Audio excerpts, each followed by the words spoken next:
Hello friends, पिछली video में हमने लोअर पैलियोलिथिक को कवर किया था और आज की वीडियो में हम मिडिल पैलियोलिथिक को कवर करेंगे जो 1 लाख साल पहले शुरू हुई थी और 40,000 साल पहले ही ख़त्म हो गई। इस समय तक इंसान ने ऑलरेडी फायर को इन्वेंट कर लिया था, बट व्हील का इन्वेंशन अभी तक नहीं हुआ था और इंसानों को अभी भी कल्टीवेशन करना नहीं आता था और ना ही वो एनिमल्स को डोमेस्टिकेट करना जानते थे।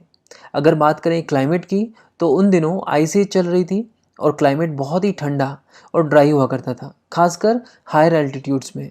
और ट्रॉपिकल रीजन्स में रेनफॉल बहुत ही ज़्यादा बढ़ गया था। और लोअर पैलियोलिथिक की तरह अभी भी इंसानों को घर बनाने की कोई समझ नहीं थी और वो शेल्टर के लिए रॉक केव्स में रहते थे।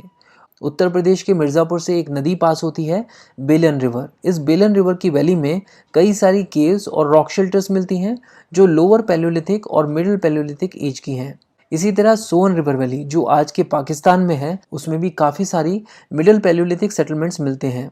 एक्चुअली में जहाँ जहाँ लोअर पैलियोलिथिक साइट्स मिली हैं, इन जनरल वहाँ पर मिडिल पैलियोलिथिक साइट्स भी मिली हैं, जैसे कि राजस्थान के दिदवाना में, छोटा नागपुर प्लेट्यू, महाराष्ट्र। इसके अलावा आप देख सकते हैं कि कुछ और एडिशनल साइट्स भी हैं, जैसे कि तुंगभद्रा के south, Narmada river, Visakhapatnam coast etcetera. और भीमबेटक रॉक शेल्टर्स तो लोअर पैलियोलिथिक की ही तरह मिडिल पैलियोलिथिक में भी स्टोन एज पीपल की फेवरेट बनी रही और रीज़न सेम है। यहाँ पर रहकर आसपास के जंगलों में हंटिंग की जा सकती थी। इसके अलावा स्टोन टूल्स के लिए यहाँ पर रॉ मटेरियल पर्याप्त मात्रा में अवेलेबल था और यही इनकी ज़रूरत हुआ करती थी, क्योंकि कल्टीवेशन की इन्हें नॉलेज थी नहीं और हंटिंग और फूड गैदरिंग ही इनका मेन काम था। बट अब इन्होंने अपने स्टोन टूल्स में इम्प्रूवमेंट करना शुरू कर दिया था। मिडिल पैलियोलिथिक एज में जो टूल्स थे वो मेनली फ्लेक बेस्ड हुआ करते थे।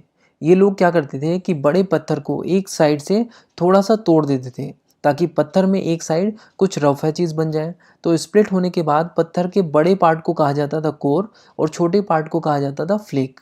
मिडिल पैलियोलिथिक के जो टूल्स थे वो मेनली फ्लेक बेस्ड हुआ करते थे। बट इसका मतलब ये नहीं है कि लोअर पैलियोलिथिक एज के जो टूल्स थे, हैंड एक्सेस, क्लीवर्स और पेबल टूल्स, उनका यूज़ मिडिल पैलियोलिथिक एज में बंद हो गया। उनका यूज़ बंद नहीं हुआ था, उन्हें भी यूज़ किया जा रहा था, बट उनका यूज़ फ्लेक टूल्स के मुकाबले काफ़ी कम हो गया था। स्क्रेपर्स और बोरर्स जैसे फ्लेक टूल्स अब ज़्यादा यूज़ में लिए जा रहे थे।